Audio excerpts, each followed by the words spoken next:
Welcome to the channel, guys. We are back again, and today we're going to be talking about Meander by Amouage, so stay tuned for that.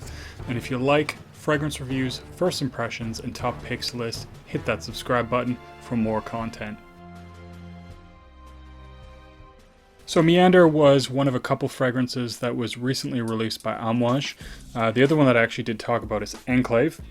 And I also got a sample of Meander, so I wanted to give this one a wear, give this one a try, and see what it's like, and do a full review on it. So today I am going to talk about this fragrance. So I'm not going to waste any time, I'm going to get right into the review. I'm going to talk a little bit about this in relation to Enclave, because I did mention this fragrance, and it's kind of funny. I do remember talking about Enclave, and I will say I really do like that one. It may be, one of those mass appealing, kind of easy to wear fragrances in my opinion, but that doesn't mean it's bad. Actually, it's quite good and quite wearable, so I enjoy that. And to contrast this, I find this one not difficult to wear, but I do find it to be more of a niche fragrance, which is maybe something you would expect from Amouage, because they do have a little bit more niche style fragrances in their repertoire. And to me, this definitely fits in that respect. It's definitely a little bit more of what you would expect, or I would expect from the house, and definitely comes off more niche. Now, in the opening, there's really a couple of things I get very strongly. So I get that orris, I get the olibanum, and I get the sandalwood quite a bit, and I get a little bit of rose. And so what it comes off to me is this very kind of orrisy or irisy, buttery kind of sandalwood fragrance with a hint of rose and a little bit of sweetness. Now, it's not, I find the olibanum comes out a lot more in the dry down, but in the opening, I think it does play a role in adding a little bit of sweetness along with the rose, which does to me actually smell quite a bit like an actual rose. So I find rose fragrances, or fragrances with rose in them, the rose can smell, a lot different depending on how it's utilized. Sometimes you get this kind of bubblegummy kind of a rose, or a spicy rose. And this does have spices in it, but I don't really pick up on them too much. But that rose does come off as a very realistic rose, but it is a little bit more subtle. And I will say, for me personally, the opening is actually my least favorite part of this fragrance, and definitely I think the whole fragrance does come across as a little bit more niche, as I mentioned, which is funny that I like Enclave more, because I kind of was talking about how, it's maybe because it's a little bit more mass appealing, it has a little bit more of a designer style DNA, and with Meander you definitely get more of a niche DNA, but I also find it, for me personally, to be less likable. Now, that doesn't mean that it's a bad fragrance. It does have a lot of good qualities to it, and actually I find the dry down is really quite enjoyable. So the dry down, really, once you get into the mid, I don't really get much of the rose anymore. It's really only in the first half hour or hour that I pick up on that rose at all. And the orris starts to settle down quite a bit.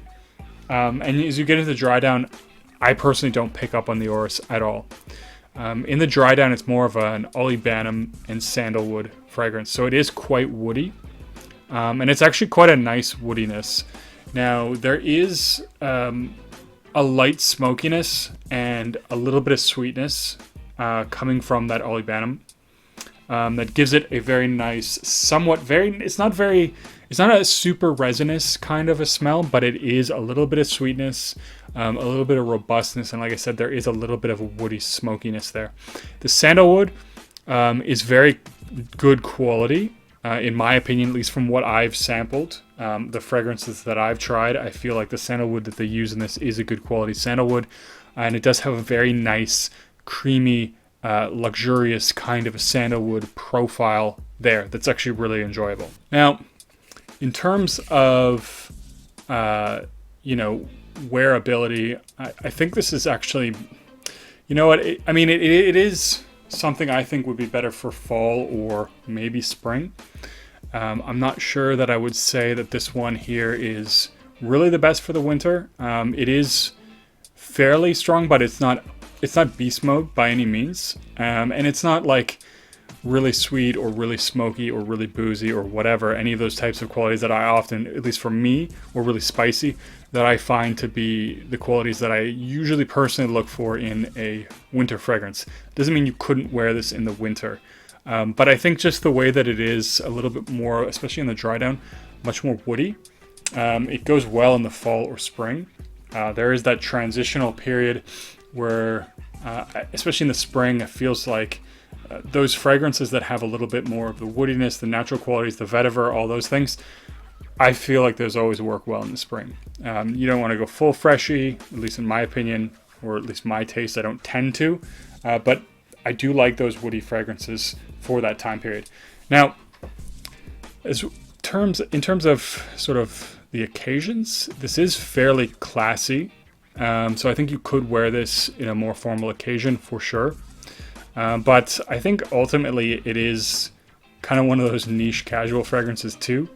I could see wearing this out just doing chores or having, doing something casual as well. But it definitely is something that could be dressed up, and I think that's something that you might expect from Amouage. They have a lot of these luxurious, classy fragrances, and this is no exception to that. I think especially, the rose in the opening gives it a bit of a luxury quality to it. I'm generally speaking not a huge fan of orris. That's not to say I dislike it. There are some fragrances that have iris or orris in it that I do enjoy. But to me, anyways, personally, that's something that actually and why I don't like the opening as much. Because I find that it is fairly heavy-handed on that orris. And like I said, it's just not a note that I'm a huge fan of. I know a lot of people love orris butter. And if you are one of those fans, you probably will really enjoy the opening of this fragrance. The dry down is more for me where it becomes more enjoyable. In that respect, I think that's one reason why I think I gravitate a little bit more to Enclave. Enclave is one that I actually enjoyed, the opening quite a bit, as well as the dry down. Even though I feel like that one's a lot more mass appealing, a lot more easy to wear, it does, especially in the opening, border on like a blue fragrance, in my opinion. It's actually one that personally I enjoy a lot more.